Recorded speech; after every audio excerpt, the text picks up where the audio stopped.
Celebrate and have fun. No time to wait. Open up your mind with markers, pencils, or paints. Hear what they have made. Savannah, Russell, and Jane with a podcast just for you. It's time for FanBrush. Artists with a lot to say. It's FanBrush. Listen, it'll make your day. Boop, boop, boop, boop, boop. Boop, boop, boop. Boop, boop. Boop, boop, boop, boop. Sing me the song of your people. It's raining men. Hallelujah. That was unexpected. I wasn't ready. Look, my chair's already dirty. That looks like a cat paw. Probably. I wouldn't even be surprised. Damn it, Gaz. I'm gonna clean it. It's fine. Hi, David. Hey, how's it going? It's wonderful. Awesome. Good to see your face. Yeah, same. I'm actually gonna hang on. Let me move some stuff around. That way, I'm not like consistently looking at the side, and I'm somewhat looking closer to the actual camera. Yay. All right, that's better. How's it going? Good. Good. Awesome. Yeah. I'm having one of those days where I'm like, I have energy and the desire to do something, but I really want to nap. Yeah, that's fair. Yeah. For me, I'm probably gonna sleep after this. I like an idiot stayed up till like 4:00 last night. So Oh God. yeah. Yeah, I think I'm gonna take a nap just because we ran around looking for some camping stuff that we were needing, and it was simple stuff. Like we wanted a folding table and like some camping soap and stuff like, and we couldn't find it. Couldn't find it anywhere. Yeah. Amazon Really? it is. Yeah, it was. Oh yeah, that's right. No, I think my boss mentioned he picked up a tent, and I think he bought it off of Amazon too. So Yeah. I know another friend or another coworker. He mentioned he was buying kayaks, and he had to like go to an Academy Outdoors, 3 counties over or whatever. Mind you, he's out in the boonies, so I did see kayaks because we went to Cabela's and we went to the Bass Pro Shop. So kayaks I found, but just this folding camping table I could not find. that's Don't you well. wanna- Hang on, what kind of camping table or what kind of folding table do you need? We were looking for one to put the stove on and then have some like prep space on the side. Like we found one on Amazon, so I think we'll just get that one. Hey Okay. Jed, what's up? How's it? Hi. Hello. How's everybody doing? Good. Awesome. Yeah. Enjoying Saturday. Enjoying the weather. Oh my gosh. Yeah. I can actually have my windows open. Yeah, it's nice. Mhm. I put tights on today. I keep just immediately. going outside and just like sitting on the back porch, just like, Right? like in the with like the dogs out there with me, and they're just like laying there like passed out. Nice. Yeah. I hope it lasts. I'm enjoying it. We've been camping out in the backyard again, and the tent's still set up. We're sleeping out there again tonight Oh, because fun. soaking it in, man. Is it not wet where y'all are? No, it's not. So Okay. We've got some light mist here and there. Here. nah, Everything's it's just been I like wish it was raining. not me, keeps- man. Exactly. It keeps acting like it will, is the thing. Because it's always like overcast or anything else, and it'll do that. And I'm going to mute my phone because I realized I haven't. Uh-oh. Hi, I'm a dick. How's it going? That reminds me. Oh, Savannah. So sorry if this doesn't interest you other guys, but I totally just got a makeup delivery today. What'd you get? I got this lash and brow serum that's supposed to like make your eyelashes grow like and get longer and like fuller, and it like Ooh. encourages growth and stuff, and it's supposed to work in like 4 weeks. And then I'm just trying that out because I was just like, I mean, why not? I mean, it's got good reviews and it's won a couple of awards, so I was like, okay, I'll try it out. And then I got the Tartist double eyeliner where like one side is a pencil and one side is almost like a felt tip pen. Ooh. Nice. Yeah. It's gonna be great for doing eyeliner. Super excited. Are you Okay, having like makeup withdrawals from wearing your mask? Is it just me? Like lately Yes. I've been like because I don't want to put like foundation on my face and then put a mask over it. So I just am not. You know what I did? I reverted back to high school where it's like if I want to wear makeup, I just wear eyeshadow and like eyeliner and mascara and that's it. Like Yeah. I mean, at that point, you need like that, like the veil, like from there, and just like there, bam, perfect. I mean, Yeah. it basically Yeah, is. it is, yeah. So it's just like it's like nobody's gonna see this anyway. But then I'm like Right. looking. I've got like a box full of like all of these like lipsticks and lip glosses and all this stuff that I spent all this money on. I'm just like, well, sorry. Clearly, we need to invest in like some sort of like skin tone mask that you can, DIY, like paint and draw on or whatever else, so that you could like make it up. Creepy. I mean, yes, it would, but mind you, not as creepy as anything else. So, I mean, if they're selling like there's the dudes who had their own faces printed on them, and that's just strange to me. But Ew. Ew. That is true. Well, anyway, welcome to Fan Brush Podcast, where we talk about makeup and the Makeup is art. That counts. Makeup is Okay, yeah. all right. yeah, Wow. So today we've got David with us as a special guest because I thought it would be cool to talk about learning to draw or taking up a new hobby like from the beginning, and just like asking, just kind of like seeing how it's going, David, because I know we had talked about it the other day that you were getting into drawing and stuff, and so I just wanted to check in and see how it's going and maybe I don't know, talk or whatever. yeah, for sure. We introduce ourselves before we get into like deep conversations. Oh Well, yeah. I was going to introduce myself too. I was mentioning like I'm not the David that's normally mentioned on the podcast. Yes, there's my brother David, and then there's this David. Yes. So there Separate you go. Davids, no relation. Separate Davids. other Davids. I have a funny story about mixing up the Davids. Because I had called David once and I was just like, hey man, what's going on? What's happening? Like, how's life and all that stuff? And we're like, small talking and everything and stuff. And I was just like, are you still dancing? Yep. And he was just like, what do you mean? I was just like, yeah, your ballet career.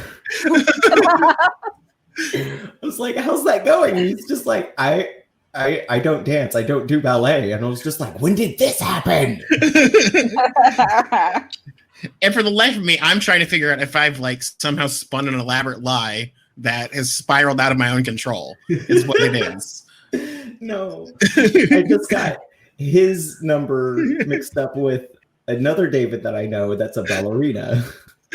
Oops. It happens. And then I realized which David I was talking to, and I was just like, oh.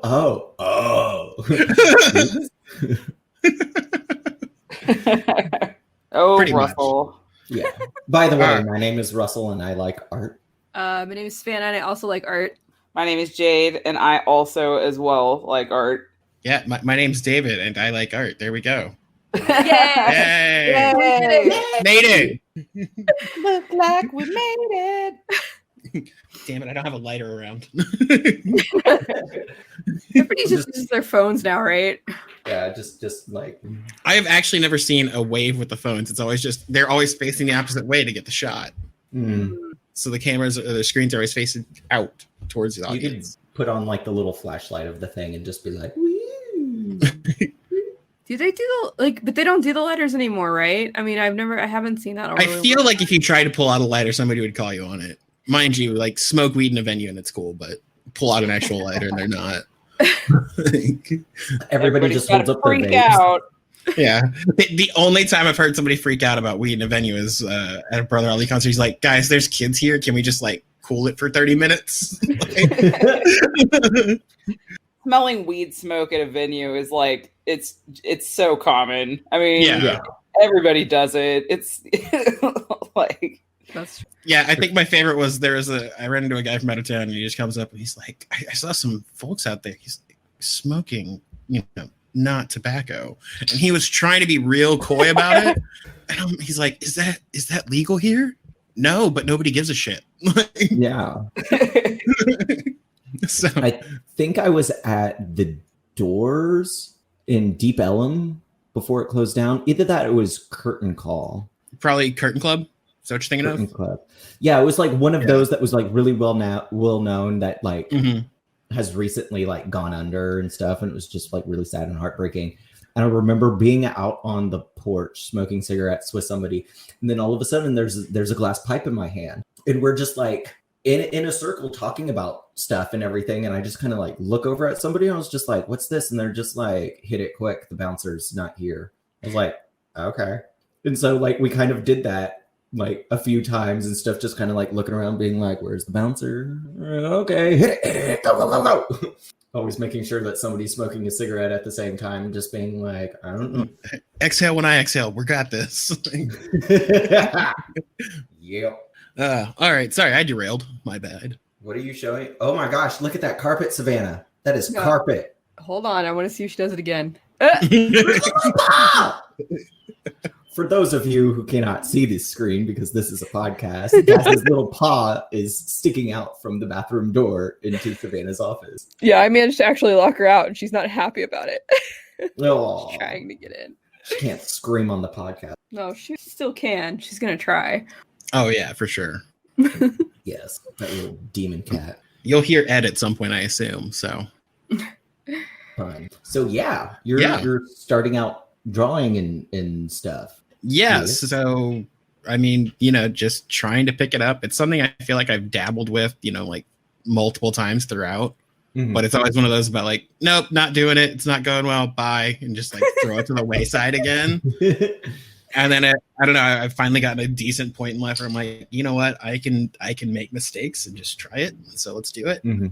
And so I mean, that's kind of been it. I think it started a while back. I mean, just trying to learn it. I think this is something actually Jade's talked about in the earlier episodes too. Going through my therapy, one of the topics that my therapist had brought up was healthy coping mechanisms and things like cleaning, making stuff, whatever else. That's all part of it. And so making stuff is a lot simpler if I don't have to go and like buy a bunch of crap for my garage and do woodworking projects and like take half a day to let something dry or whatever else.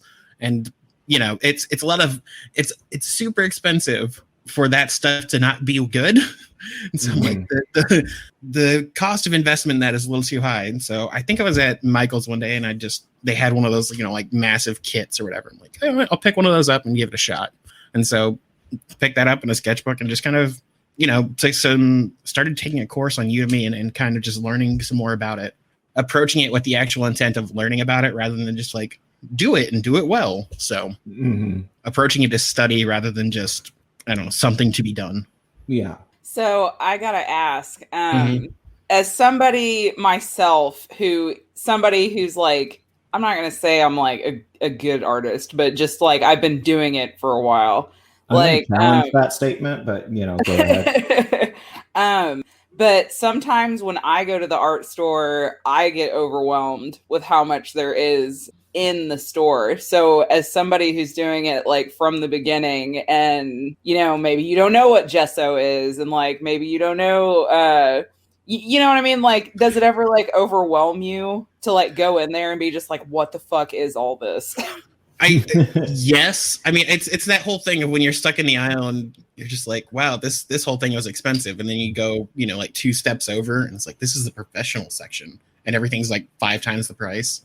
Yeah. You're like, I don't know that I want to get there. That's awful expensive. It is very expensive when you get there, let me tell you.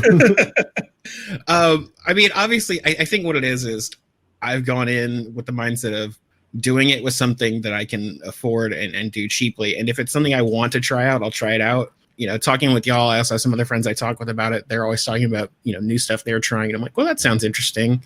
Obviously picking back up, seeing, and just kind of, being inspired by whoever else too. There's always something about there like, hey, here's a random YouTube video of a guy making, street art. You're like, hey, that'd be fun to try. Obviously all that is something to fail at first. Yeah. Right. I think it's just a matter of going in there. There's, I don't know, I guess it's kind of like going into a grocery store and having a grocery list, or rather things you want, and then just kind of avoiding the aisles you don't need anything on is really it.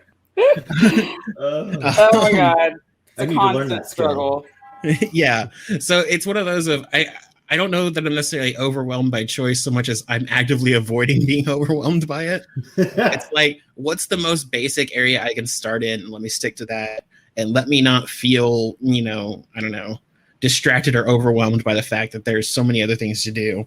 So what's your favorite area at the art store? Everybody's got that like favorite aisle that they like to go down. What? I'll pose that to everyone in this group. I want to know what everyone's favorite aisle is at the art store.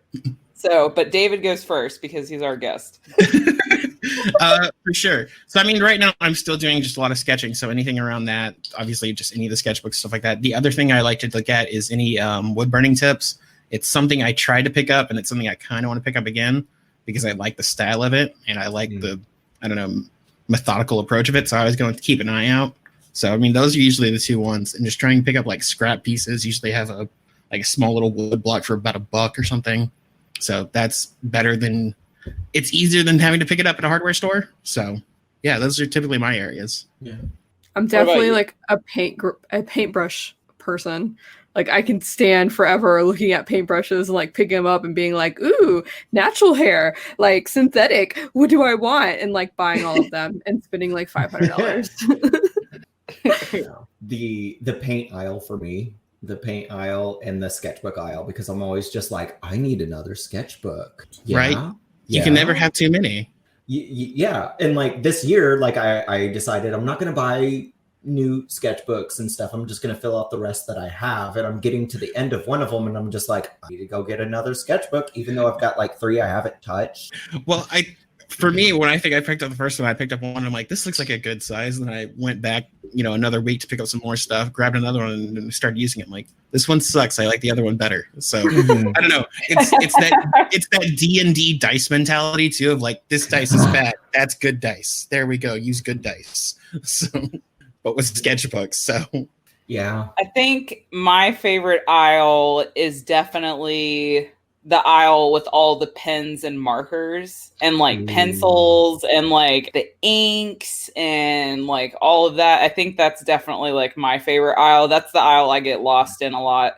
But I also get lost in the paintbrush aisle because since I've been picking up like watercolor and stuff like that, I've been trying to like, I always buy the really cheap paintbrushes. And so I was just like, what? I'm going to treat myself and I'm going to get myself, some nice watercolor brushes or whatever. So I totally feel you with the paintbrush aisle. Like it's a problem. It's just like, well, dude, some of them were like, okay, this is going to sound weird, but they're like weighted like differently, like swords, like they're just like the big ones with the big chunky handles and stuff. I'm just like, yes, I feel like I'm wielding a weapon or something, and those are the ones I want, but those are always the ones that are like $30, you know what I mean? Like, I would hope that you could do something like, with like pool cues where you just get a replaceable like screw in tip, just do that on it.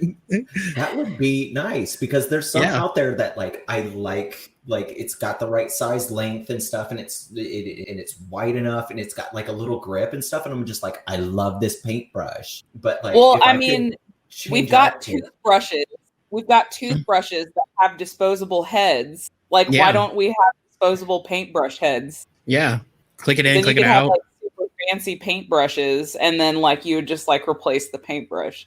I mean, they do the same thing for pens, right? I mean, going back to the marker aisle, like. You can buy super fancy pens with really nice ink or really nice replacement cartridges or whatever else. Yeah. I mean, there's even like gel pen sets. I'm also obsessed. Like, I'm also going through a stationery phase. I don't want to bullet journal, but I like to watch other people bullet journal on YouTube.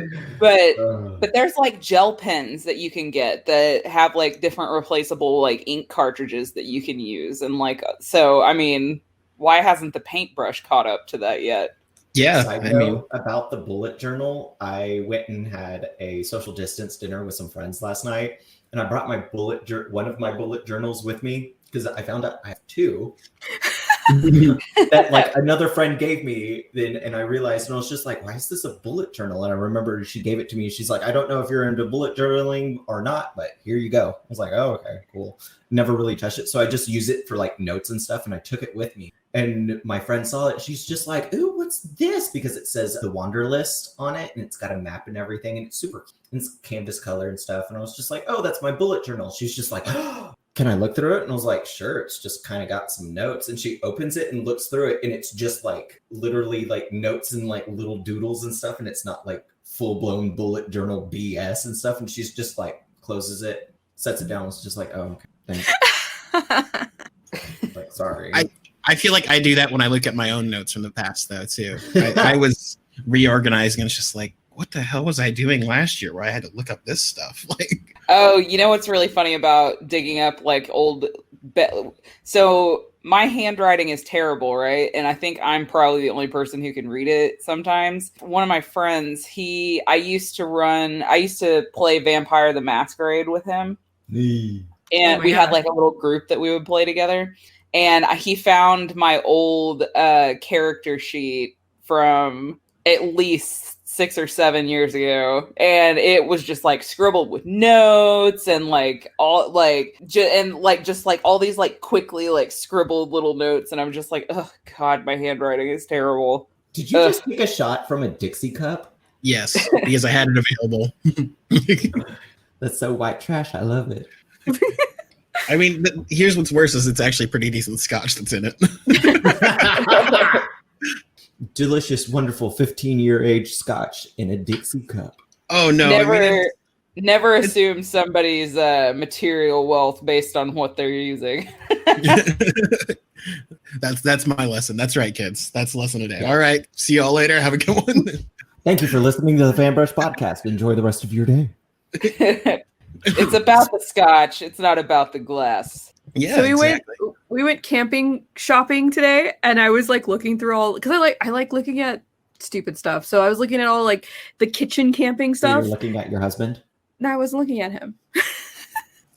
I was looking at the camping stuff, and they have these tiny little, like the basic like metal, like stereotypical camping like cups that are like, blue with like the spots on them or whatever. Yeah. They had those, but they were tiny for espresso or possibly shots. And they were so cute. I should have just bought like a couple of them. Like, I don't know what I would have used them for.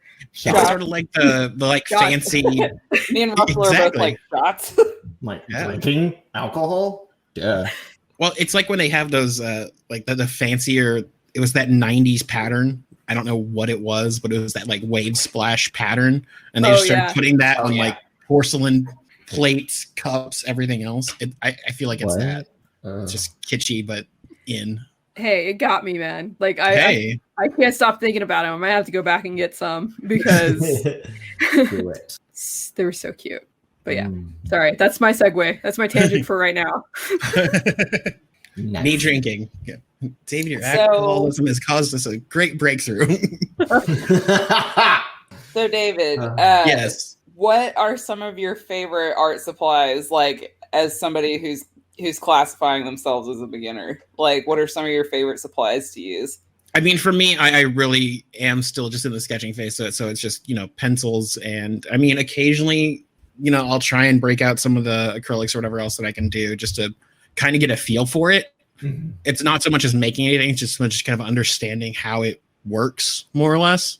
Obviously, with, any sketchbook, I feel like it's, again, my experience. For me, it was easier just to do pencil, paper, work gradually into, colored pencil. Been picking up some charcoal, things like that. So just Ugh. stuff that's pretty. I don't know. I feel like it's kind of basic. It's immediate results, I guess, is what it is the best way I could Mhm. classify it. So it's substantive work immediately. Yeah, I mean, I'm typically have a set of like a couple of pencils. What is it like? Usually I keep like a 2B, 4B, 6B, and then just use those for all of it. So How are you liking the charcoal? Charcoal's like one of my favorites. Russell good, Yeah. but I love charcoal. Yeah, I It's love charcoal because it too. gets so messy and like I touch my face and everything whenever I'm working, because like with acrylic paint and stuff, like I know I'm gonna get messy, but with charcoal I forget about it, and then like I look in the mirror and just like, I swear I'm not a racist, this isn't blackface, oh my god.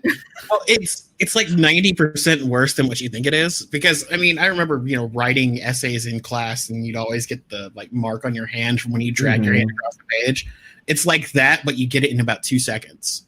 Yeah. And so you're doing something, you're just like, what in the world?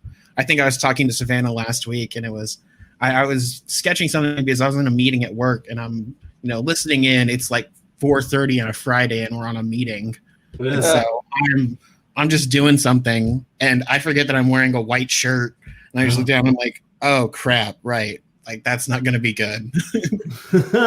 So just like, all right, immediately in the wash, I guess.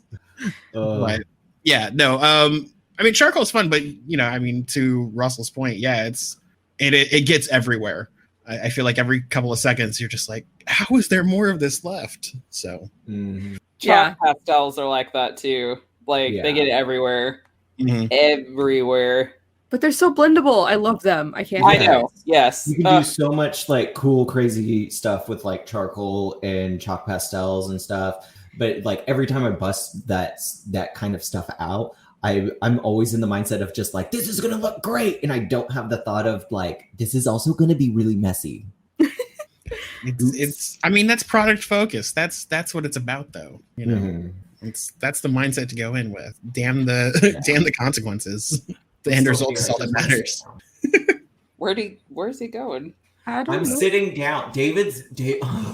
So like right now I'm standing. Now I'm sitting. Like David adjusts his desk so you can see this cool thing right behind me. For those that are listening, it's an oil rig thingy tower with LED Derek. lights on it. Yeah, oil derrick. Yeah, there you go. Because he does he works in the oil and gas industry and talks with a lot of like engineers and all that like stuff that I don't understand. So he sets up his desk for his podcast and show stuff that he does. And I come in here and sometimes I'm just like, yeah, I can stand for the whole time. And like today's one of those days where I'm just like, I just want to sit, but I don't want to be out of the camera frame. So it's just kind of like, Need to get a Need bar my stool. bandana. Just do you have like some googly eyes? Just put those right on the top, and then just there Yeah. you go. You'll be in frame again. There, perfect. Perfect. There you go. Yep. Jeepers, creepers, where'd you get those peepers? I don't know, from You're some welcome. dead teenager. Oh, it's got dark. Well, it's still technically October. This will come out in November, but like whatever. Oh my god, is it already almost November? It's getting 2 there. weeks. It's like halfway. It's the 16th. 2 weeks will be October 31st. So Saturday is Halloween. Halloween. I'm excited for Halloween. Yes. I've been watching creepy movies. I've been listening to creepy audiobooks, and I've been reading creepy books. Like it's one of those things where I'm like, you know what?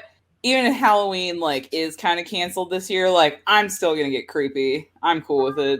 Yeah. Have you been hanging out with your ghost roommate? My ghost roommate, no. You know what? Nothing's happened since then. If anybody's listening to this, if this is the first episode you're listening to, a couple episodes back, I told the story about how I woke up in the middle of the night and my door opened by itself. But yeah, no, nothing's happened since then. I found my missing succulent plant that I thought that the ghost took. I found it. I moved it. Nobody else did. But yeah, nothing's happened. I haven't. My door hasn't opened again. Like it's just gone. So maybe I okay. just had a visitor. It's because you're so casual, and they were like, "Fine, whatever. I don't want to play with you anyway." Right? They're threaten just me? like, Hey, did that bitch just go back to bed? Did she just go back to bed? Rude. Don't haunt that apartment. They're not phased. It's like you're going to see markings left outside your door, sort of like they used to talk about with the old homeless markings, safe place to travel, things like that. You're going to see one of those on your door. Like, just don't go here. It's not worth your time. Or like the robot chicken of bitch pudding being haunted. Where's the pussy art project now? Oh my God. I haven't watched Robot Chicken in forever, and I forgot how much that show was just amazing. Oh god, bitch pudding being haunted is hysterical. I need to go back and watch. Anyway, who are some of the artists that you are inspired by, I don't know. I mean, I feel like it takes all over. or influence, or like styles that you're really digging? So I mean, And it I'll can be admit, anything. It can be like video games. It can be Word. like TV shows. Music. Whatever. An interesting dead tree. yeah. So for me, I mean, I feel like one of the ones I do take influence from is music. Like that's one of my things I try and do. Like a friend and I were doing the Inktober stuff. And some of the ones that came up, I'm like, hang on, I know a song that goes into this. I'm just kind of like working through about like, all right, what's kind of a fun way to like process this? If I was trying to, I don't know, express this in a drawing, what would it look like? And so, going through that or just going off of, band stylings, things like that. I really enjoy music. So that's definitely a big influence on it. Just kind of the, either the meaning of songs or even just the band aesthetic of it. I may also just miss live music, so that's a thing. The other big, yeah, for sure. And I apologize for keep saying. The other thing that I feel like I draw from a lot is most likely I follow a lot of tattoo artists. I see a lot of their styles, and I've had chances to talk with a few of them here and there. So it's been cool. I mean, obviously, if you're sitting in a chair and they're putting needles into your body for several hours, you're going to talk for a little bit, I assume. Yeah. It's fun to hear kind of their process. It's fun to see their process. I've watched one of the artists that I've worked with, his kind of process. It was something. I have a pixel heart. And so just the way he did it, I'm like, hey, here's what I want, but I kind of want to pixelate it. He's like, oh, okay, I got it. And he just shrunk it down and then resaved it. I'm like, that's really smart because it's just going to digitize the image for you when you scan it back up if you save it at a lower resolution. And it's, just things like that. I'm like, that's actually really smart. Tips of the trade or whatever else.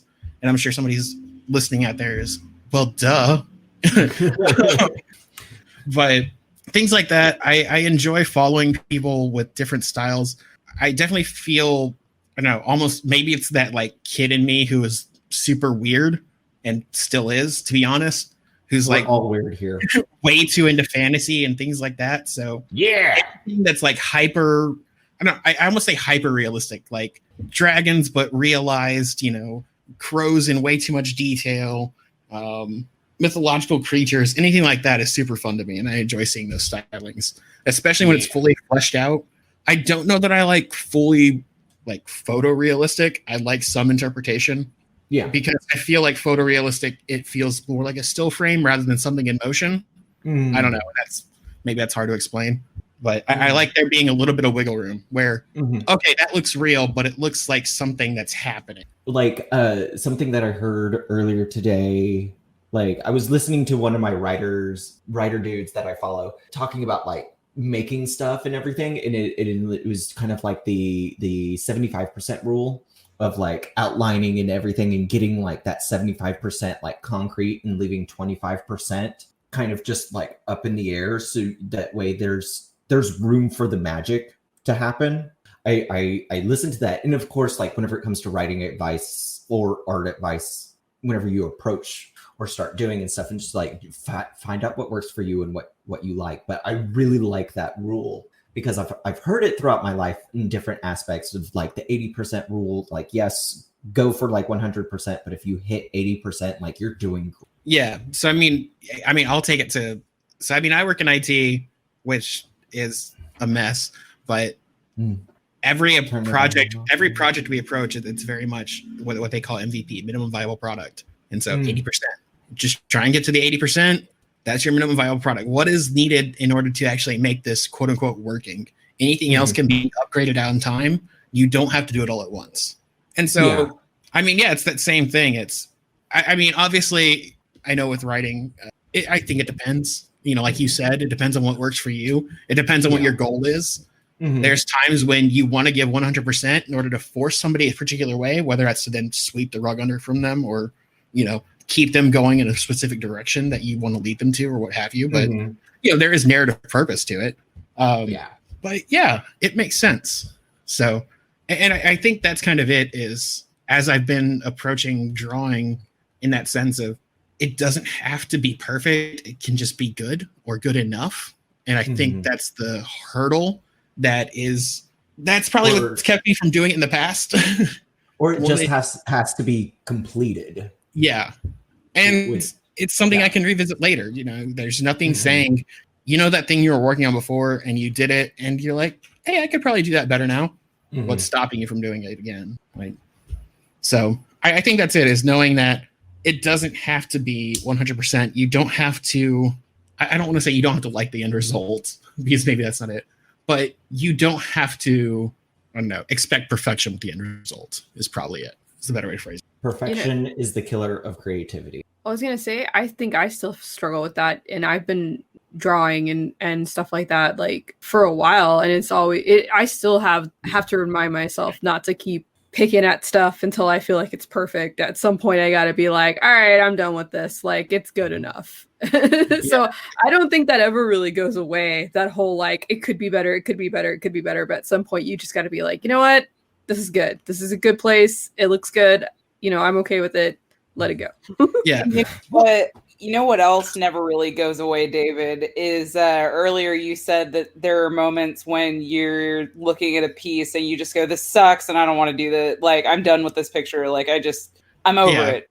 Yeah. That never goes away. You will always have that one piece that you're just like, you can't get the technique right. You can't get the color right. You can't get, you can't get your outline to look the way that you want it to look. Like, your lines are not straight, and like it, just everything goes wrong with the picture, and you finally have to be just like, you know what, I'm out. It's fine. Yeah. That was what I was working on the other time. I was trying to like, you know what, let me start on this, and then I realized I was trying to be way too ambitious. Like, my skills aren't where they would need to be in order to do what I was trying to do, I guess is probably the best way to phrase it. And so I started on something and I'm just like, okay, this is taking super long and I'm just feeling frustrated. I'm going to scrap that for now, go do something that's, simple, but can build my confidence. And then, just scrapped it. And I didn't necessarily feel bad about it so much as it's not defeating me. I'm walking away from a fight is more it than anything else. Like choosing your art battles, because like there's been multiple times that like that over ambition thing, like I still do that to this day with different stuff. Oh yeah, where I'm just like, oh yeah, it's gonna be great. This dude's gonna be in this like awesome acrobatic pose, and his clothes are just gonna be going like whoosh and whoosh and shit, and he's gonna have this awesome sword. And I start it, and then I realize I'm like, oh yeah, like this is like a couple steps above my skill level at this moment. And then like recently, especially this year and stuff, like I've stopped, and instead of just being like, well, fuck this shit, I'm never going to be able to do it, I look at it and like, okay, what can I do to improve my skill level to get to this point, because I still want to get this done. Yeah. And I think that's the important part too. I mean, for me, it was, like I said, that was one where I'm like, all right, it's a little bit too daunting for me right now. I went and did something.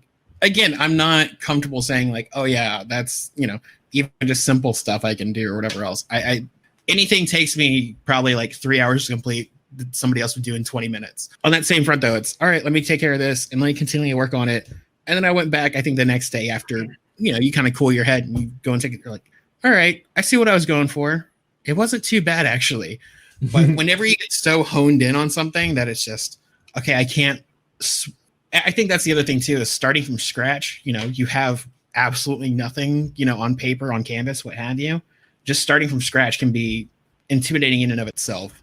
Yeah. And so it can't, for me in that sense, it was helpful in order to just kind of screw up a little bit first, go put something finished on, and then come back and revisit and say, oh, okay, I was doing something, I was getting frustrated, but I can see what I was doing and I can actually see an end result here if I would have kept with it.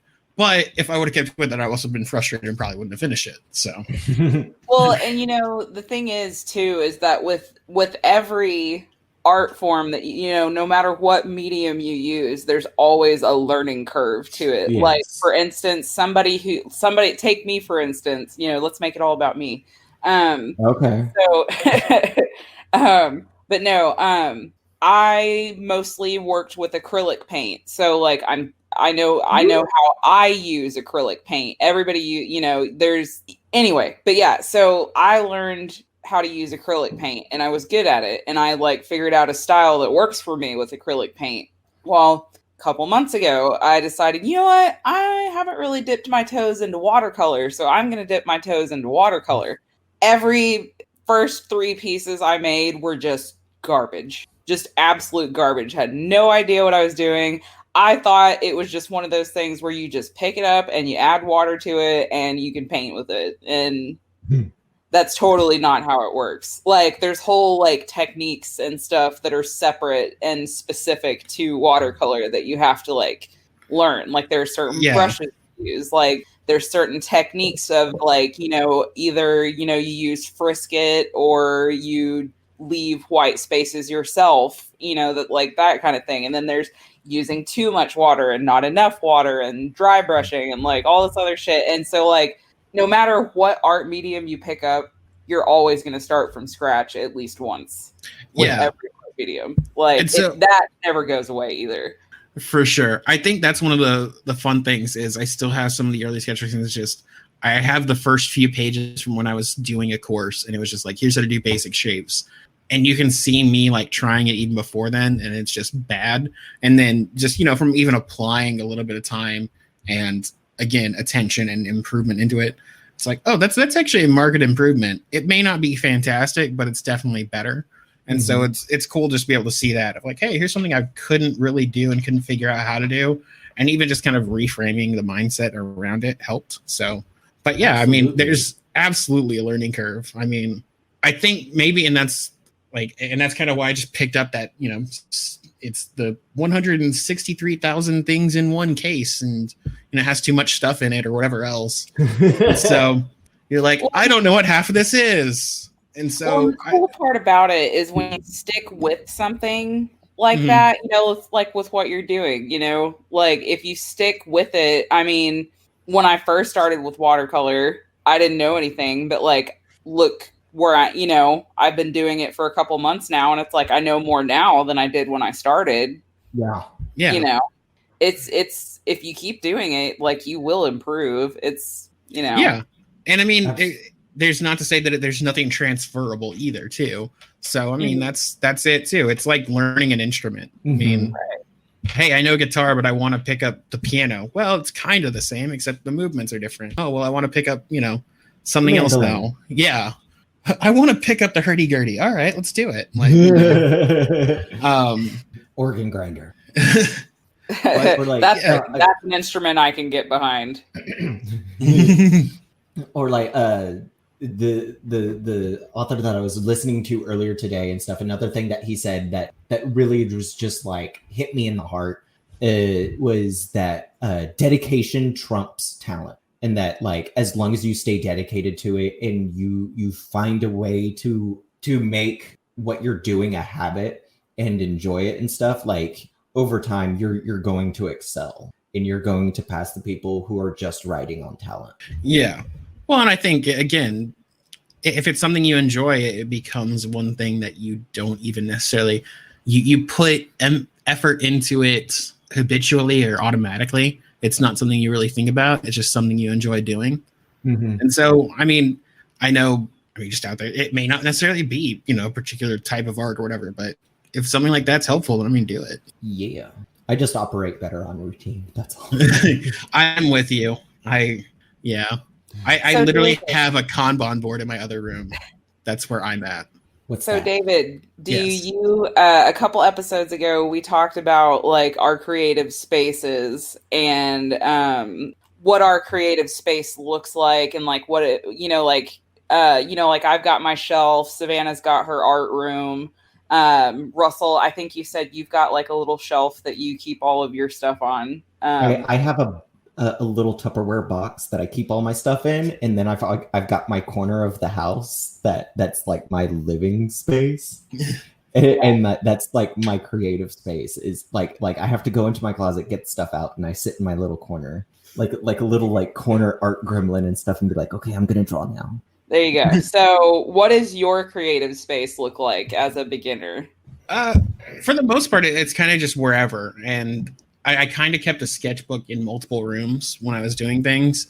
Obviously, when working from home happened, any space that I had dedicated to any sort of fun, like, became not that, just because work is home and home is work. So just trying to find dedicated spaces to that. I know recently, if you actually look at the room I'm in now, this is probably one of the areas. So, I mean, I've got some, instruments up there. Obviously, I've got some stuff on the walls, but this is one of the places I also typically just, if I'm, about to go to sleep or trying to get ready for bed or whatever else, I'll have one in there just to, hey, let me listen to some music and relax and, I don't know, draw something for a bit just to kind of mellow out from the day. It's kind of a good unwinding sense for me, and I enjoy doing that. So, put on some music and just listen to something, put up a huge reference photo. And that's kind of the good thing is if you have a TV in it, you just pull up a reference photo that's like right in front of your face. So just look at it in microscopic detail. Yeah. So, yeah. Yeah, for the most part, I mean, it's a fairly standard, computer desk or just a desk in a room. So I don't know that and there's times when I'll try and, if I'm learning, I'll definitely do that in this room because that's where my computer is. And it makes a lot more sense to have something up on there while I can take notes or do whatever else and kind of focus. But otherwise, it's just kind of wherever. So as long as I can sit and be comfortable and Ed doesn't bother me too much. So are there any like resources, YouTube channels, classes or stuff that you found online or websites or anything like that have been like particularly helpful for you? Go on. Yeah. The first one I think I did, I'm pulling it up now because now you're going to hear keyboard clacks. Was on Udemy, and it was literally just like a sketching course because I started at the point where, again, it's something I talked about Savannah with, where it's my penmanship and everything else was pretty tragic. And so, even the way I held my pencil, whatever else, it wasn't fantastic. So initially when I started doing it, it was more about, I'll admit, when I first started looking at it, it was so I could have something to do with any programming courses I had, because I was looking at Blender animations, things like that, just in terms of wanting to do game development, Unity development, things like that. Especially C# was the big one for me personally. So it was just like, well, I kind of need to get the basics down first. So let me do that first because that would make more sense. Mm-hmm. Have this sorted by collections. Come on. It's not there at all. Okay, that's the one. Yeah, so it's just called the Drawing Masterclass Perfect Guide for Very Something. It's Alexandra Gabor. It's on Udemy. It wasn't too badly priced. And for me, I think it's one of those since I paid into it, I felt more inclined to actually follow through with it. Mm-hmm. So yeah, developing your drawing skills from zero to confident, learn drawing, shading, observing, and more.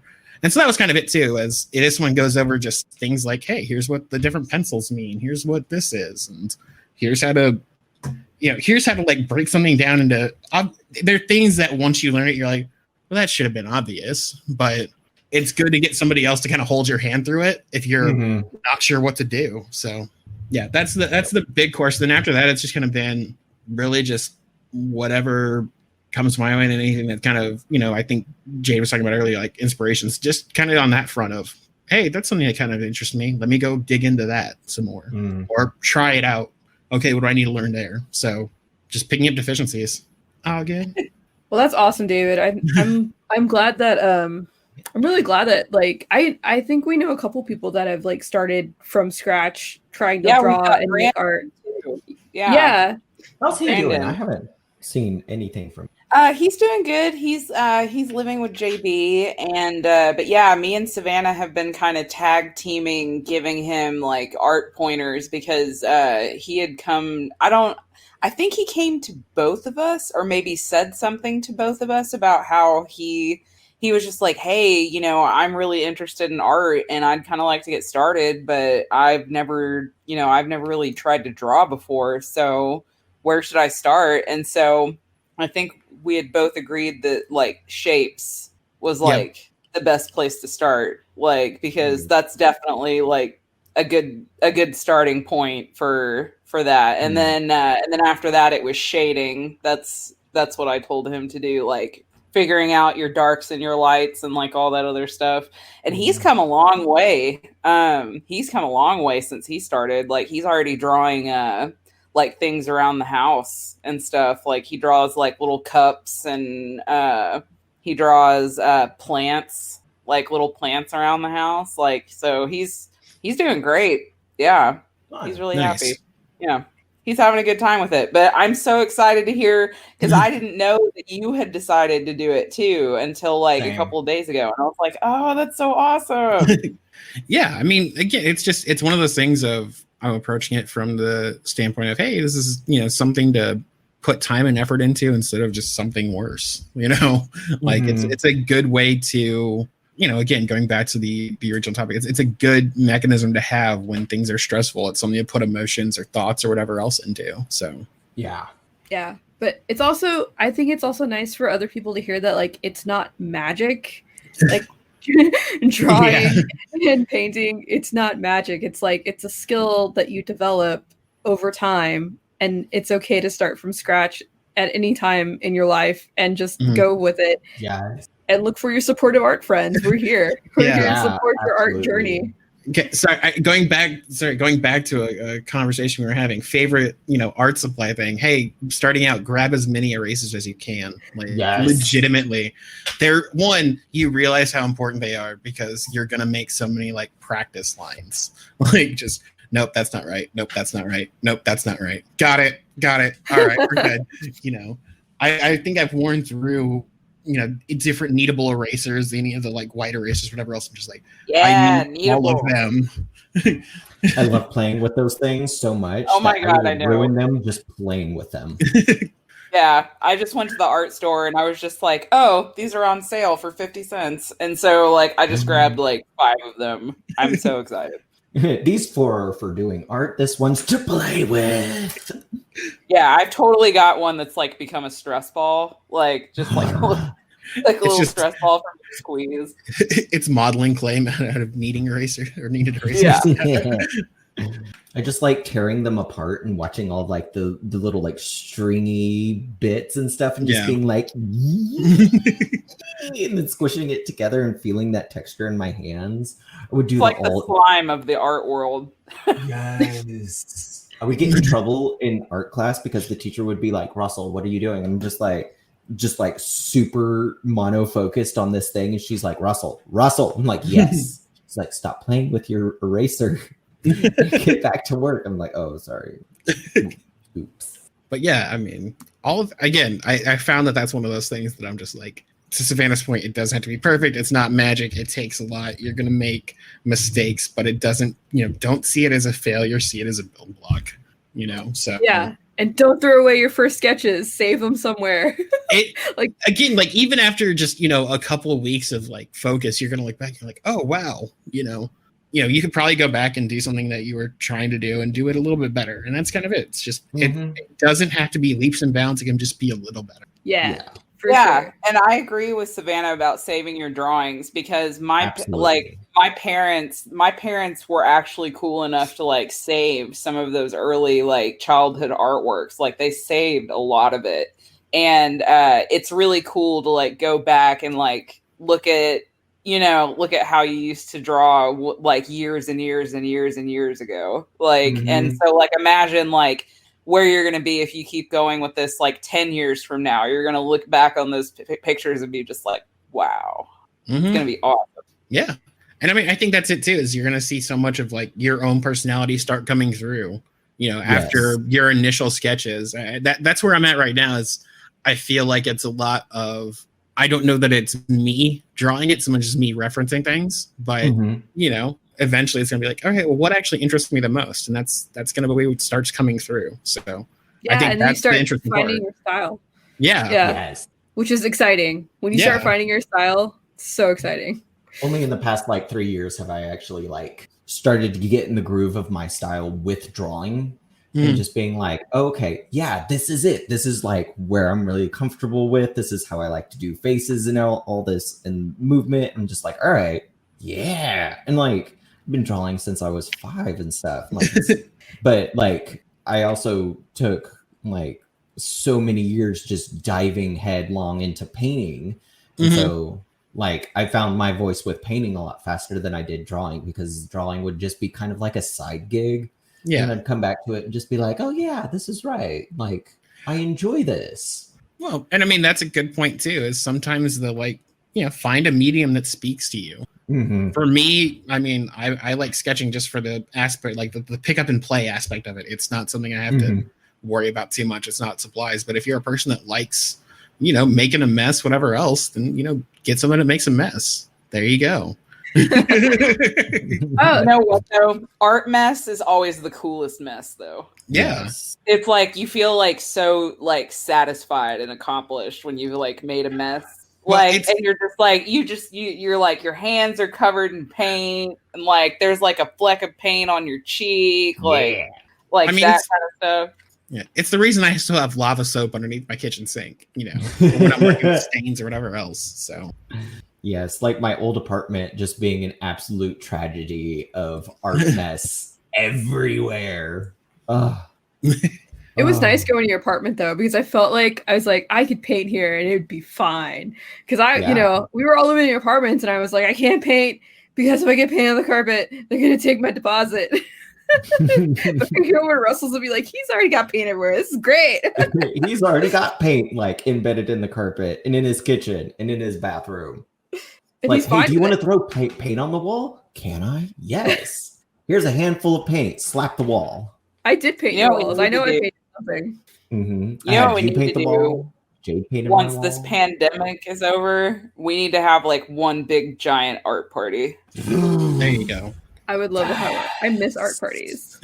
Like the four of us, and then like Brandon, and we could invite Chelsea because she likes to do art too. You know what we should do? Live stream it. Yes, but also like you want to get fancy, we could like hire like a live model and like go out in the backyard, everybody gets set up and stuff, and just like have our own little like mini friend art class sketching moment or whatever. Well, I mean, Yeah. there's nothing. Why do There's the neighbors have a naked man in their backyard? Don't worry about it. It's time It's for art, everybody to get be scarred by old genitalia. Can we get that on a banner? Actually, can that be the first art party? Is the banner for old man genitalia? Get ready to get scarred by old man genitalia. Yeah. That I is will- one art rite of passage that I feel like every artist should go through at least once, though. It's Yeah. true. So I you mean- should sign up for a drawing class one of these days. Live Like, drawing. I mean, Yeah. I've worked out in a 24-hour fitness, so I've seen plenty. Oh, you ain't seen nothing yet. Not until you see like an overweight homeless person Yeah, no, turn those, around with their backside to you and just grab their ankles, and that's the pose. I don't know. Those dudes in locker rooms, they do not care. They have 0 Fs to give. Like, Yeah, it is true, Jade Savannah. It is very true. Like, there's reasons why I like body weight workouts at home. foot up on the table, blow dryer right to the tank. No, really? Oh, yes. Just old man, just like sprawled out and everything. All of the glory that God has given them, just with a hair dryer, just being like, "How you doing? How's your workout? What'd you do? Did you work out chest?" And it's just like, I don't want to talk to you right now. Where are you going, man? I feel like in the locker room, women only talk to the women they came with. Like you talk to Yeah. your friend that you came to work out with, and you don't look at anybody else, and then you like get dressed and leave like as quickly as possible. There's none of this like towel around the waist, walking around like hanging out in the locker No, room. that would make sense, This- but The no, towel these are the is dudes not that around like the waist. no. It's over the shoulder, and they're completely nude. And again, they are in the way. They don't go to the lockers. They are just in the way. They're obstacles to avoid. Yeah, like they're Okay. in But the one thing doorway about going women, into the too- bathroom. Mhm. They're like over by they're in the doorway to the sauna. They're in the doorway to the shower. Like you turn around and you're just like, I need to go here, and then there's like a wall of old men with their genitalia out, and you're just like, "Ah!" One thing about women though, too, is like if we have to, like even if it's a stranger, like if we have to change clothes, like we'll just get naked. It's whatever. Like just another woman, she ain't got anything I don't got. So we're like more prone to being like more comfortable, I think, changing around each other. But we definitely don't like unless you're at like a spa or something, we really don't linger Well, No, see, no, in the that's- locker like room, you're long not. periods of time. yeah, that's the thing. Changing is one thing. Like, I Yes. mean, if it was just changing, it'd be fine. But these are dudes that make it like they're retired and they have nothing else to do. So their entire game is, the mall doesn't open until 10 a.m. So I better cruise the 24-hour fitness from 6 to 10, like, and just Hang out. sitting there with my balls out. Nah, So- see, girls don't do that. We don't hang out in the locker room with our tits out. That's just not something we do. Oh, damn. Sorry, I don't know. Like, just gonna like end that like fantasy right there for you guys. We don't. The tits It's are a- only out during the pillow fights. Yeah, sure. Yeah, sure. Yep. We'll let you keep a hold of that one for a little bit longer. We'll let you hold on to pillow fights. It's fine. Mm. I don't think I've ever been involved in an actual pillow fight ever in my life. I thought we had one on the couch, and I like. If you just hit me with a pillow, that doesn't count as a pillow fight. That was like a pillow assault. I feel like that's the thing is, growing up with any family, you had fights that involved pillows, but it was never a pillow fight. It was just like, this hurts slightly less so I don't get in trouble. Mm-hmm. But if I whip it fast enough, it still hurts. I mean, go for it. I had a pillow fight when I was like 5, but I mean, like, okay, but even then, it's not like they show in the movies where they're just like, ah, and they like grab the pillow and like, and there's like feathers everywhere. No, I mean, like, yeah, if we did get in pillow fights as kids, it was like grab the pillow, all the fluff goes to one side. You've got the other side is like a handle. You whirl that shit up and you like wham as hard as you can. Like that is you with your siblings. It's none of this like woohoo, you're like so cute kind of that's bullshit. No, that's and all. As soon as the pillow connects, then you just lay your body weight on top of it. Like you jump on the pillow on top of them. And you're like, see, I'm not body slamming you. I'm body slamming the pillow, which you is just happen to be underneath it. Yeah, it's weird physics, man. It's so strange. I was in a play as a kid. It was like Eat Like a Child or some stupid whatever. I did it as a kid. I was really into theater. Mom signed me up and stuff, and I did this play, and I was just kind of like, okay, cool, whatever, neat. I get to act, yay, be on stage. But one part of it was just like the sleepover, and all of us were like sitting in a semicircle facing the audience and stuff, and we're supposed to do a pillow fight and bring our own pillows and stuff. And so as soon as they're like, pillow fight, and the girl behind me like does that like slap thing with the pillow, and immediately ADHD Russell brain kicks in. It's just like, somebody hit me with a pillow. I grab my pillow and I whip around and hit her, and she just goes whack and just falls down. And immediately, like, somebody else hit me, and I was just like, yeah. And I was like into it, and my mom videotaped it all. And after we were done, like, one of my brothers or whoever was with us at the time was just like, Russell, you laid that girl out. That's but, awesome. Yeah. Once the pillow, go ahead. I was just like, but growing up, we didn't really do pillow fights. We did bed wrestling. Yeah. Because I was the youngest, and I was lightweight and small and stuff. And so my brothers would just be like, just hold still. We're going to do something really cool. I was just like, what is it? And they lift me up over their head, and I'd grab onto their arms, and I'm like, what are you doing? And they're like, let go of my arms. And then like slam me down on the bed. And yeah. Yep. Brothers. Yeah. What do you do in a house when there's 3 of us? You wrestle in the living room until mom goes outside. Your poor mom. Yeah. Again, it's that whole thing of, I remember one of the punishments for my brother was we had to hug each other. That was a punishment for us. So we had to sit there hugging each other. So yeah, if that tells you like what it is.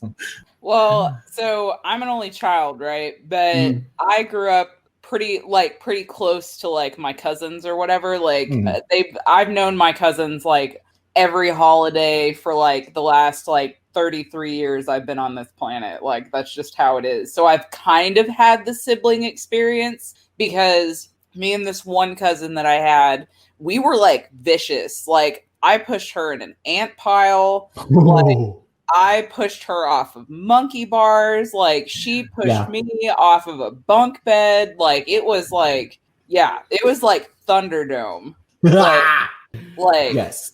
That is the sibling experience. Like one time Matthew said something that really upset me, and we had those hard plastic ninja swords that they made in the early 90s that could like do some damage. So I took the flat blade of it and slapped him on his back, and he goes, and like fell to his knees. He's like, what the heck? And I was like, you just siblings. Yeah.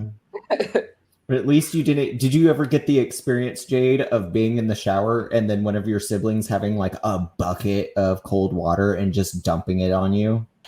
No, but I was pushed in a cold pool in February. Fun. So Bryce has done that to me. I was in the shower. No. The other one. I was like, damn, that's cold-blooded. No, like literally, like one day it was super random too. Like it was super random. I think he just thought it was gonna be funny. I was like taking a shower. We were like getting ready to go somewhere or something, and all of a sudden I just feel like this blast. And it was like, it wasn't just like a cup, it was like a big something. It was like a pitcher or something of like cold ass water. And it just like hit me. And I just like stood there. and then I screamed. Like it didn't register at first when it just happened, and then I like freaked the fuck out, and like I think I like moved the shower curtain, and he was already like running. Like, We've gotten off topic. a little. Very much so. Maybe. Kind of. Possibly, probably. Yeah.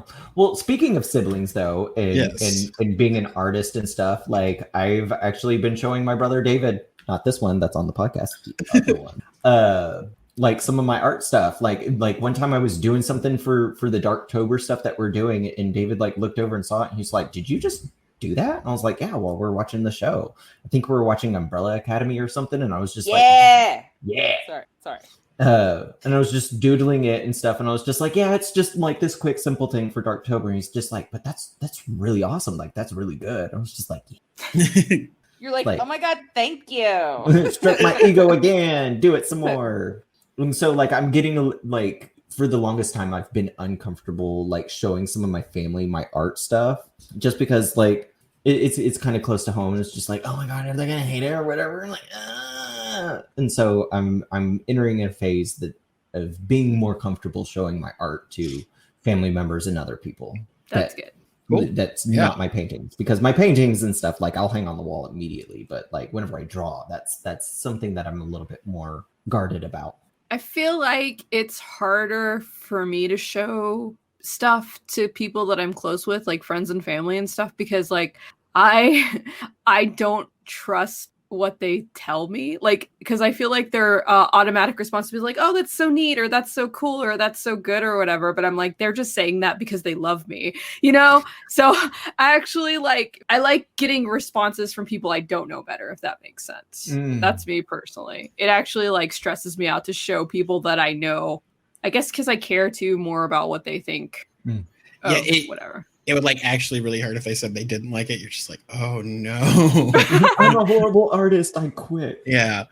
I mean, I think I know for me, it's very much so one of those about like, no, I'm good not showing that to people just because I'm, like, I can see where my progress is, but, I still know that I'm not comfortable showing it off. But yeah, I mean, and to Savannah's point, I feel like the public side, that takes or a level of, I don't know, confidence or bravery or what have you in order to do that. Just be like, hey, I'm willing to accept criticism from other people in order to just put it out there and get some idea about it. So, I mean, either way you go, there's different challenges to it, but yeah. You know what it is though, David? It's honestly, nobody can criticize my work the way I can criticize my work.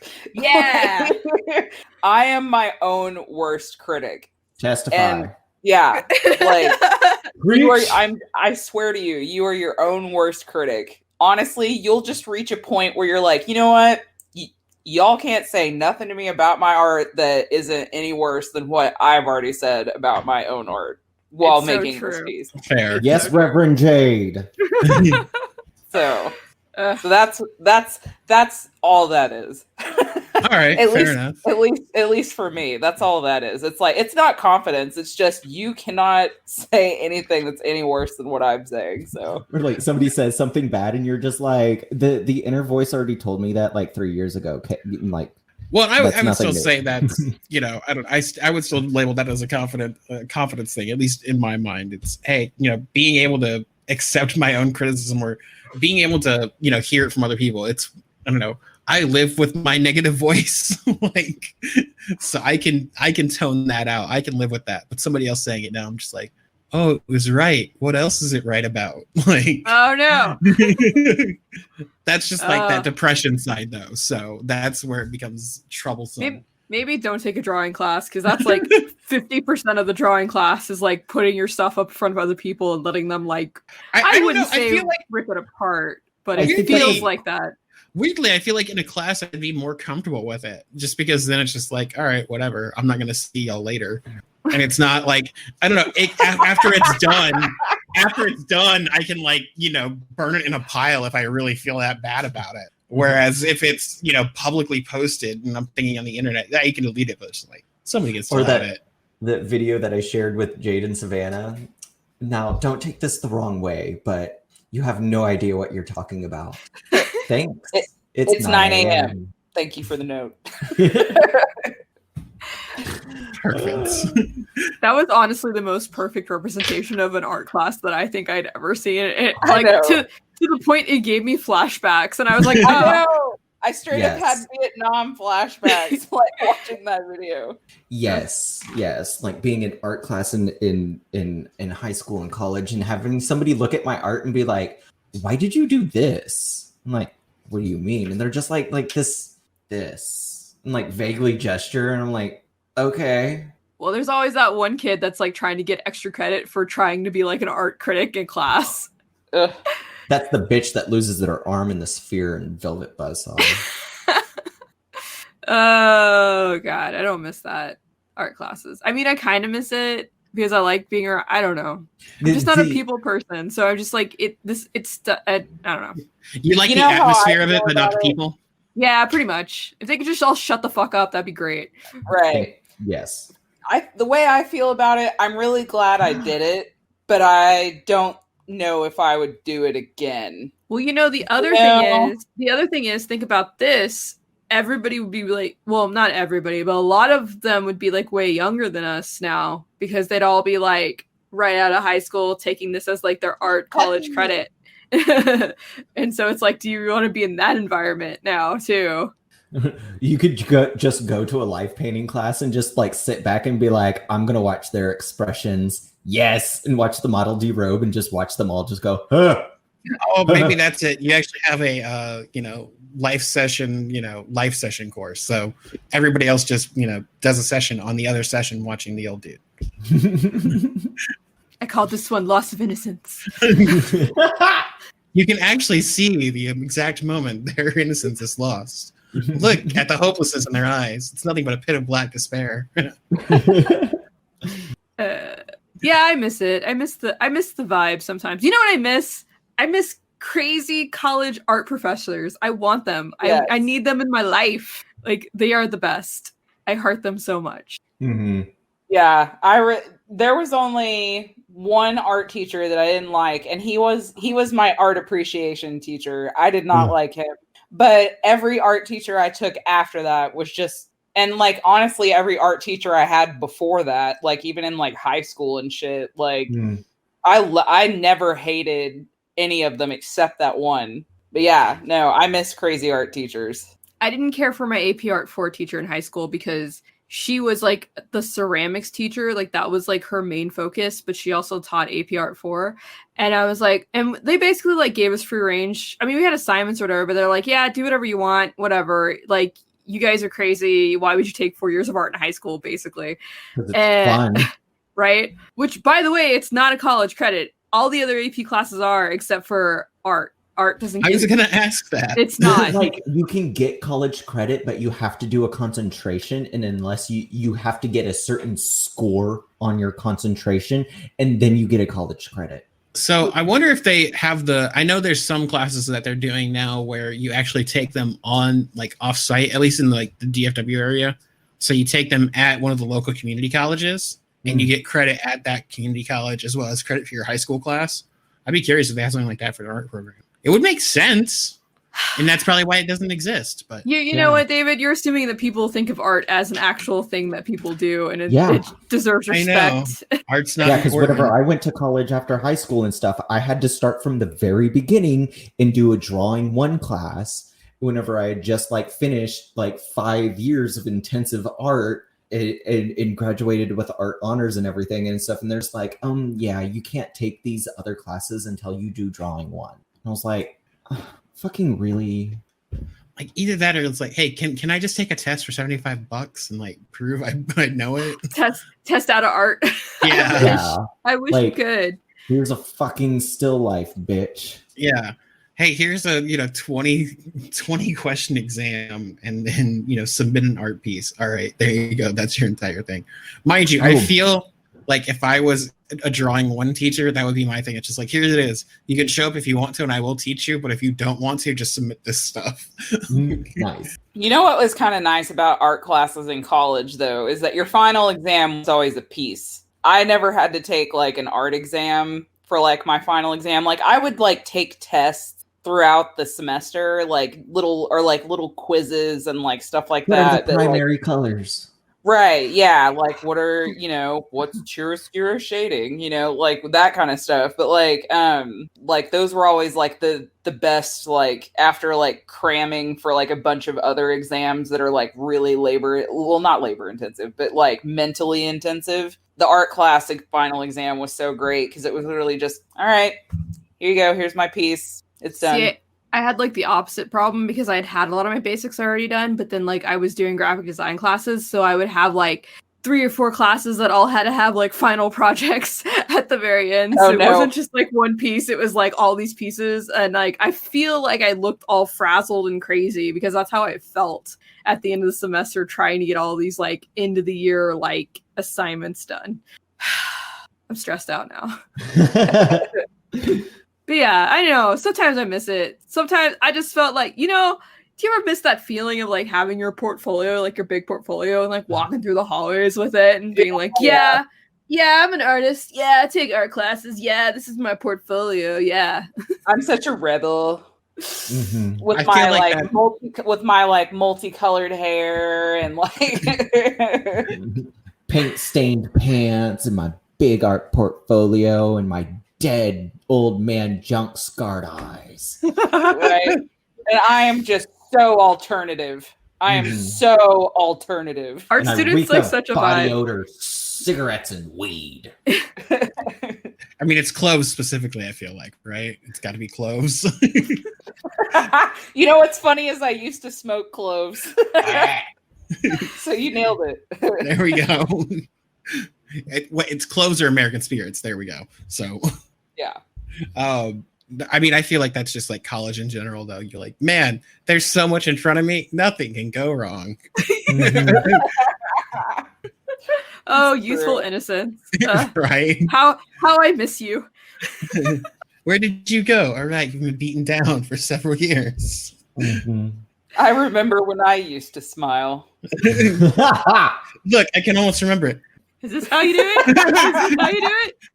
It's like the Billy and Mandy episode where Mandy finally smiles and it breaks the fabric of the universe. Ooh, or when Wednesday Addams tries to smile in the Addams Family. That's my favorite. Yeah, that's my aesthetic. A smile that makes children go, "Ah!" Reminiscing. Mm. Anyway, so what's everybody been working on this week? Well, as you can see, I did exactly what I thought I was going to do, and I was going to last for Darktober for 3 days and then give up. So I finally started working on the piece that I wanted to use that Black 3.0 on. It's an alien abduction scene, and I haven't decided what I want the aliens to be abducting yet. But I've already got like the little spaceship like drawn out and like the little like tractor beam like coming down. I'm going to use that Black 3.0. Like I started painting around the like I put a big circle of black, and then the spaceship is abducting in the middle of this black, so it's going to look like it's kind of just floating in a void. Nice. So yeah, so and it's the first time I've really like been sitting down and like painting in like a couple of weeks. Like I think I don't know if it was like an art block or if maybe I just went so hard during quarantine I like burned myself out or something. That's what I've been working on, and that's what I'm probably going to continue to work on, and then hopefully I can finish those commissions from forever ago. Oh, yeah. Yeah, I suck at commissions. They always take me forever. Yeah, I think that's another reason I don't like taking commissions, honestly, is like I don't something about being responsible for somebody, you know what I mean? Like having a deadline or being responsible for something somebody's paying me for it, like it makes me not want to do it. I don't know why. Having a job outside of your job. Yeah. I mean, I guess probably. That's what it is for me most of the time. It's just like, hey, here's some additional responsibilities on top of the other responsibilities you have. Enjoy. Nah. Yeah, you're like, no, thank you. Plus, like, I'm such a, like, I'm going to start something and then put it aside and start something else and then come back to it kind of a person that, like, it makes me nervous, I guess, to have to be responsible for finishing something by a certain time and not, and then, like, I feel guilty if I work on other things You know what I mean? If I've got a commission Yeah. in process. Oh, I so. should have been spending the time on that instead because I am technically being paid for it. You know. Right. Yeah. Yeah, or somebody Well, like I ain't been messages paid you. yet, so Oh, well, there you go. I've got a couple commissions that I'm working on, and somebody messaged me, and they're just like, "Hey, how's this thing going?" And I was just like, "Okay." Like, you wanted these colors, right? They're like, "No, I wanted these." I'm like, "Oh, okay." It's going as well as could be expected at this point in time. Like, run away and hide and gather up the materials as soon as possible. And they're just like, "How's it going?" I'm just like, "Look, I did a test." They're like, "That's really cool." And I'm just like, "Oh, thank God." I mean, it even applies for stuff that I'm not getting paid for. Like, Bryce asked me to make him a piece of art. And I was like, yeah, sure, that sounds great. I'll totally do that for you. And it's been like months later, and I'm like, haven't even started. Haven't sketched out anything. I don't know. Well, this week I've been working on the Darktober stuff. I've been continuing that. That's been a lot of fun. I've been loving seeing what you guys have been doing. Thank you. I- You're a wonderful hype person, Jade. I dig it. Just like, yes, stroke my ego. Russell's doing a really good job of keeping up with it. I'm like popping in here and there when I remember or feel like it, or when I'm not too tired. Like sometimes I'll see Russell post something and I'm like, oh, I should probably do that. And then I'll just like roll over and keep watching TV. Yeah, like that's one of my goals, because I'm finding a groove of confidence and just like freedom while doing this, because it sometimes, like, y'all have seen them and stuff, it's just kind of like it's super simple and just a quick like 5-minute doodle at max. And there's other times that I've been like, yeah, like I want to give a lot more detail and color to this and like do some shading. And I really like, want you to draw me a haunted house like the one that you've got, that you did. Like, I would love for both of you to send me a haunted house, because I love both of your haunted houses. And I really want to like add them to this wall that we have in our apartment, where we hung up. Jessica got me the plans to both the haunted mansions in Disney World and Disneyland. It's like little blueprints or whatever that I've got hanging on the wall in black frames. And I really would love if you guys could make me a little haunted house that I could add to our little haunted house like collection that we've got in that. Absolutely. corner. I think I have I an would love idea it. of what I want to do. Unless that's too much like a commission. I don't want to stress anybody out. I was just about to say, let's add that to the pile of commissions that I am No. ignoring. I'm just gonna scan in the one I did and make you a print. Yeah, if you just want to like scan it on like a computer scanner and send me a digital image or like something like that, that's No, totally cool too. I'll make you a print. I've got so for like for my Etsy shop and stuff, I got the nice printer, and I have like the Red River like actual like art paper and stuff that I've been using for prints that nobody's bought out of my Etsy shop, but I have them available. So I'll just make you a nice print from there. Always be plugging. That's right. Let's see. What else am I working on? I'm getting back into writing. I've taken the past 2 weeks just being kind of like meh. So like today I was listening to some talks from Brandon Sanderson, and I've decided that like this evening is going to be a writing evening. Like and like I've had a couple moments here and there where I'm just like, oh yeah, that's a good idea. I need to write that down and everything. And so I'm actually going to start giving myself little prompts and like going through prompts or whatever. I think I might just find like some other Inktober-ish kind of prompt list and just start writing short stories based on whatever's there, just to get back into the practice of things. I think Reddit has a subreddit writing prompts, which is usually pretty decent. Yes, they do. Yeah. I use them sometimes because like I still kind of write here and there, but it's not like anything I plan on getting published. But Yeah. But it's fun to do. yeah, Yes. it's fun.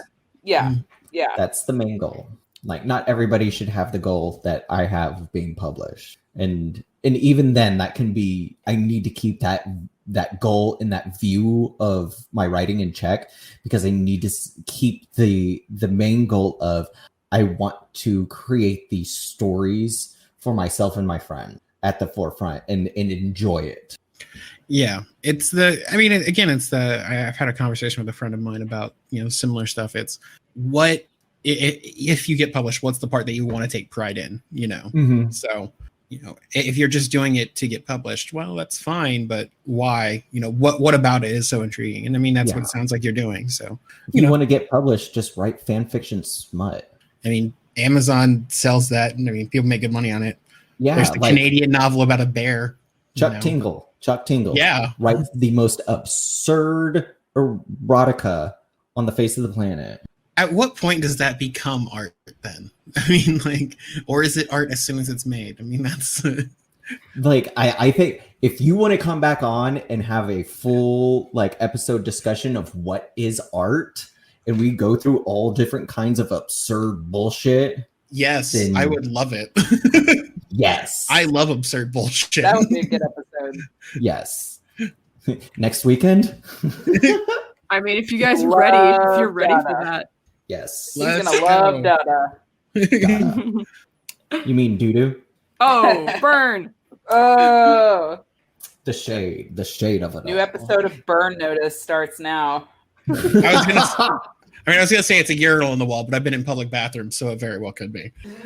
What Okay. are you working on, Savannah? So this week I cleared off my art desk because it Yay! was starting to that's a gather. big deal. It was starting to gather a lot of crap. Like I just kept like putting stuff on it, and then like the whole point is to have that thing clear so that like when I'm ready, I can just go over there and like do something. And so I finally cleared it back off, and it's like actually clean again. So Oh, it's so nice when you finally like clear off your desk. It Especially is. after you've like gone nuts on like a piece.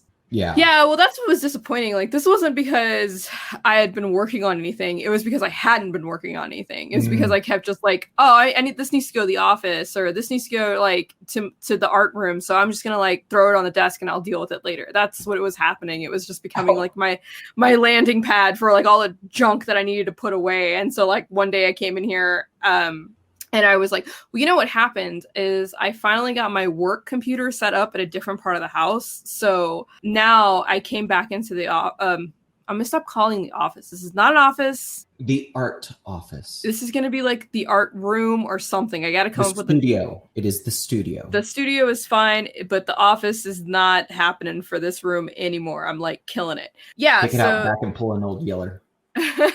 right, totally. That's cleared off. And work has been a little stressful this week, so I haven't really done anything besides clearing it off. I think I cleared it off like throughout the week as I was setting everything up for the other desk. So I think this week my goal is to just do something.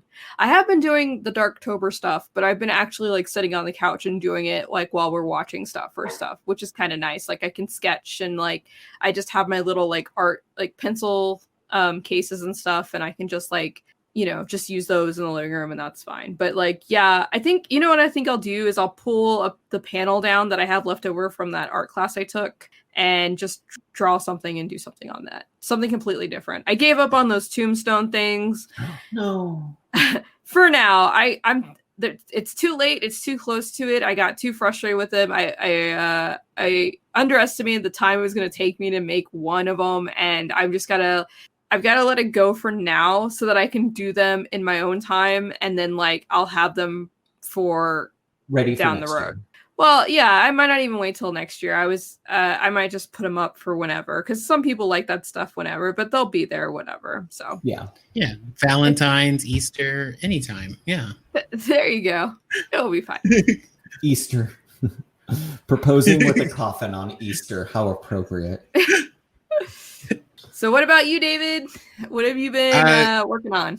I mean, I feel like it's mostly just been, basics. Like just, hey, try and I think that's it. Just try and put time in. So I've done a little bit of the I guess it's Darktober, stuff like that. They had one that was a kind of 4-week or a weekly one. So I've been trying to do that Ooh. here and there. I feel like that's more reasonable. Like I don't feel, again, it's that whole thing of setting deadlines. And I feel like a weekly one is somewhat more manageable than being like, I'll do it every day and then just get burnt out. one of my Especially, friends, like one of my friends posted that on Facebook and stuff, and like it started this whole conversation between a few of us artists about how they were just like, can you not do it every day? Do you want like 4 days to try to do this prompt? It can be any art style. It doesn't have to be ink. If you want to write a short story or make an outfit, go for it. And I was like, that is really genius that like somebody would just like jump on that and be like, here's the days for these prompts and stuff. You finish it during those days. You could do it on the first day or you could do it on the fourth. yeah, and I think that's why I liked this one. It's I don't want to say it's less committal, but I mean I feel like it's easier to manage. It's an easier date to manage, and There's again, a lot more especially- wiggle room. Yeah, I don't feel as I'm not going to feel bad about myself if I don't finish one every day, which is something I feel like what would happen is, oh, I'm 7 days behind now. I guess I just give up. You know, like that's how I feel like that would go for me personally. Yeah. That's exactly how it went for me. I've just decided I'm going to drop in on the days when I feel like it. I mean, I'll keep up. Like, if it's the 14th day, I'll do the 14th prompt or whatever. Like, I'm not going to pick and choose. But, like, as far as actually doing them, I'm just sporadically doing them. Maybe I'll get back to the point. Because I did pretty good for the first, like, week. I was actually, like, doing it. But then stuff happens. I mean, yeah, this past week has been a just giant crap show. So Me too. yeah, Well, not like, I wouldn't say crap show, but just like a little crazy. Yeah. triple book meetings. Yeah, it's cool. That's been it. It's just trying to, do what I can. So Fun. Yep. Well, thank you for listening to the FanBrush podcast. Smooth. Right. Smooth transition from that awkward silence. Yay. It's Just okay. I hoping can cut for the a- awkward sounds out. I was hoping for a cough right beforehand, just to make that much more obvious. Or loud fart crickets. Chirp, chirp, chirp, chirp. All right. Well, See? thanks for listening. Yes. Yeah. Back to Keep it real. love you, mean it. Okay, bye. All right. Bye. Bye. Bye. Bye. Hi, everyone. Thanks for listening to the FanBrush podcast. We hope you enjoyed it. You can find us on Instagram at fanbrush.podcast. Until next time, keep creating. Bye.